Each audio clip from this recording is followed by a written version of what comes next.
ஒரு வாலிபன், அந்த வாலிபனுடைய பழக்கம் என்ன தெரியுமா? வளமையாக என்ன செய்வார்? ஃபஜ்ருடைய தொழுகைக்கு நேரத்தோட வருவார். நேரத்தோட வந்து அதான் சொன்னதன் பின்னால இகாமத் வரைக்கும் குர்ஆன் எடுத்து ஓதிக்கொண்டிருப்பார். இது வளமை. அப்ப ஓதிக்கொண்டிருப்பாரு. ஒரு நாள் என்ன செஞ்சார்? இது அல்லாஹ் பொருந்திக் கொள்ளக்கூடிய நேரம். தொடர்ச்சியா ஒரு அமலை செஞ்சுட்டு போறாருண்டா, விரும்பி செய்யறாருண்டா, அந்த அமலோட அல்லாஹ் மௌத்த கொடுப்பான். அந்த அமலோட அல்லாஹ் மௌத்த கொடுப்பான். தொடர்ந்து செஞ்சுட்டு போனார் அவர்.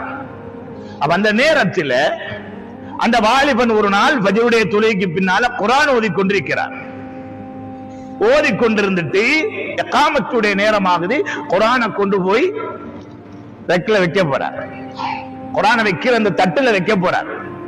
வைக்கக்கூடிய நேரம் அப்படியே மயங்கி கீழே விழுந்தார்.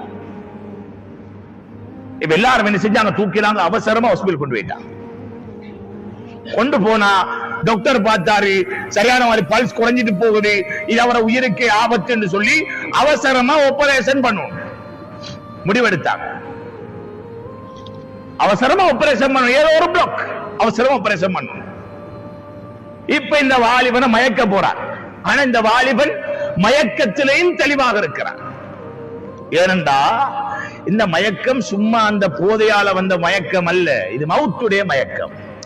அல்லாஹ்ட பொருத்தத்தை பாருங்க. அந்த வாலிபன் என்ன செஞ்சாரு? டாக்டர் சொன்னார், கையை பிடிச்சாரு. டாக்டர் மட்டும்தான் இருக்கிறார். கையை பிடிச்சி சொன்னார், வானான் டாக்டர், நீங்க இன்ஜெக்ஷன் அடிச்சு என்ன மயக்கி என்ன ஆபரேஷன் பண்ணி கஷ்டப்படுத்த வேண்டிய அவசியம் இல்லை. இது அந்த மயக்கம் அல்ல. அதோ எனக்குரியவர்கள் அழைத்துக் கொண்டிருக்கிறார்கள். சுப்ஹானல்லாஹ். கட்டு கதை இந்த இடத்திலிருந்து சொல்ல தேவையில்லை. மதீனாவுடைய ஒரு பகுதியில் நடந்த உண்மை சம்பவம் இது. எனக்குரியவர்கள் பார்த்துக் கொண்டிருக்கிறார்கள், என்னை அழைத்துக் கொண்டிருக்கிறார்கள். சொர்க்கம் என்னை அழைக்கிறது. எனவே என்னை விட்டு விடுங்கள், எதுவுமே செய்ய வேண்டாம் என்று அஷ்ஹது அல்லா இலாஹ இல்லல்லாஹ் வ அஷ்ஹது அன்ன முஹம்மது ரசூலுல்லாஹ் சொன்ன வாலிபன் அதே இடத்திலே மரணித்து விடுகிறார், வஃபாத்தாகி விடுகிறார். எத்தனையோ பேருடைய ஜனாசாக்களை கண்ணாலே கண்டவர் தான் அந்த டாக்டர். எத்தனையோ பேர் அவருடைய கண் முன்னால் மரணித்திருக்கிறார்கள். அந்த நேரம் அந்த டாக்டர் அல்லாஹ் அக்பர் என்று ஒரு தக்பீர் சொன்னார். எந்த அளவுக்கு சொல்லப்படுகிறதா, அந்த தக்பீருடைய சத்தத்தினாலே அந்த பகுதியை அதிரக்கூடிய அளவுக்கு இருந்துச்சு. ஆச்சரியம் அவருக்கு. எல்லாரும் ஓடி போனாங்க. என்ன நடந்துச்சு? அப்ப டாக்டர் சொல்றாரு, எத்தனையோ பேருடைய கடைசி முடிவுகளை நான் என் கண்ணாலே பார்த்திருக்கிறேன். இது மாதிரி ஒரு முடிவு நான் கண்டதே கிடையாது.